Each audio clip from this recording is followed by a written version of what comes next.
2026 జనవరి 22వ తేదీన కడపలో జరిగిన శ్రీరామ శోభయాత్రలో అనుకోని సంఘటన అయితే జరిగింది. అంగరంగ వైభవంగా జరుగుతున్న శ్రీరామ శోభయాత్రలో పేల్చిన ఒక తారాజువ అక్కడే సెక్యూరిటీ గార్డ్ గా పనిచేస్తున్న హరి అనే వ్యక్తి పొట్ట దగ్గరకు వచ్చి పేలింది. ఆ పేలుడు దాటికి పాపం అతని పొట్టలో పేగులతో సహా బయటకు వచ్చాయి. తన 2 చేతులతో ఆ బయటకు వచ్చిన పేగుల్ని అలానే పట్టుకొని తాను చేయని తప్పుకి తనకు జరిగిన పరిస్థితిని చూసి చాలా బాధగా సహాయం కోసం ఎంతో దీనంగా అందరిని చూస్తూ ఉండిపోయాడు. కిమ్స్ హాస్పిటల్ చికిత్స పొందుతూ 24వ తేదీన చనిపోయాడు. ఇదంతా యాక్సిడెంటల్ గానే జరిగింది. కానీ కొందరి నిర్లక్ష్యానికి ఒక మనిషి ప్రాణమే పోయింది.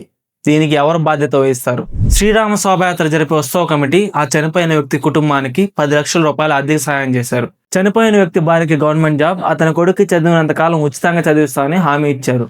ఎంత డబ్బులు ఇచ్చినా ఏం చేసినా చనిపోయిన వ్యక్తిని అయితే తిరిగి తీసుకురాలేరు, అదే నిజం. కానీ ఆ కుటుంబానికి మనం అంతా అండగా నిలబడగలం. నాకు తోచినంత సహాయాన్ని నేనైతే ఆ కుటుంబానికి చేశాను. దయచేసి మీకు తోచినంత సహాయాన్ని ఆ కుటుంబానికి తప్పకుండా చేయండి. మీరు స్క్రీన్ పైన చూస్తున్నది ఆ ఫ్యామిలీకి సంబంధించిన అకౌంట్ నంబర్ అండ్ వాళ్ళ ఫోన్ పే నంబర్. ఈ వీడియోని మీ ఫ్రెండ్స్ అండ్ ఫ్యామిలీకి తప్పకుండా షేర్ చేయండి.